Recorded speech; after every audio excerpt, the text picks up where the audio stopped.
to be looking at the sine, cos, and the tangent. Okay, so you'll be given a right angle triangle. Remember, a right angle triangle will have a 90-degree angle like that. So you need to take note of something. First of all, just make sure your we are going to be working with our calculators. Just make sure that your calculator is on degrees, right? Make sure your calculator is on degrees. After that, now you need to be able to label your triangle. You need to be able to identify your hypotenuse, your adjacent, and your opposite. So what is the hypotenuse? It's actually the longest side, which is opposite to your right angle triangle. And then you've got your opposite. The opposite is the side that is opposite to the angle that you'll be having in that particular triangle. And the remaining side, we call it the adjacent, right? The remaining side, we call it the adjacent. Okay, so now with that being said, there are these formulas that we need to be very aware of. We need to know them very well to say when do we use sine theta.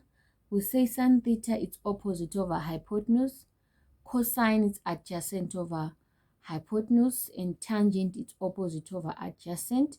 So the best way to cram this, you use SOHCAHTOA, and that's the form the spelling for SOHCAHTOA, SOHCAHTOA. Okay, if you master it this way, you will not struggle with the formulas for these trig ratios. Okay, so on our first example here, we're given a triangle and they want us to find the opposite. And what are we given is the adjacent. We have the adjacent and the opposite and theta there. So opposite, adjacent, and our theta. So it means we have to use tan theta. So we said tan 50 is equal to opposite over 12, because 12, that's the adjacent. And then we multiplied by 12 both sides.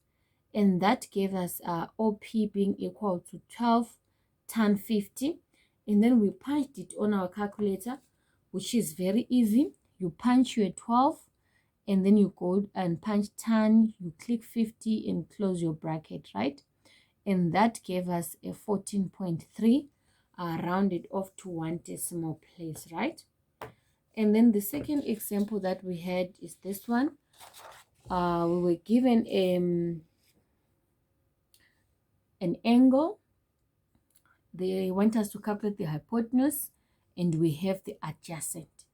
So we are having hypotenuse and the adjacent. So the best formula for hypotenuse and adjacent is cos. So we simply said cos 26 is equal to 3.1 over x. Remember, cos it's car, like this CAH, which simply means it's adjacent over hypotenuse, right? And what did we do? Our hypotenuse is the x. We multiplied by x both sides. We ended up with the x cos 26 being equal to 3.1. And we divided by cos 26 both sides. And our value for x now, it became 3.1 over cos 26. Let's punch that on our calculator. 3.1 over cos 26, close bracket. What are we getting? A 3,449, rounded off to 2 decimal places will just give us a 3,45. Okay, then on our last example there, we are having the opposite and the hypotenuse, and they want us to find the value for theta. So opposite and hypotenuse, it's actually sine theta. So sine theta is equal to 6 over 8, since 6 is our opposite. But what's the value for theta? They don't want sine theta, they want the value for theta. So we simply say theta is equal to arc sine 6 over 8. How do we punch this? What is arc sine? Where is arc sine? You simply press shift and go press your sine. You will get, your arc sine. So this is going to be arc sine 6 over 8. Close your bracket. And then you get your solution as 48,59. Rounded off to 1 decimal place, it will just be 48.6. degrees. Okay, hopefully you guys will follow.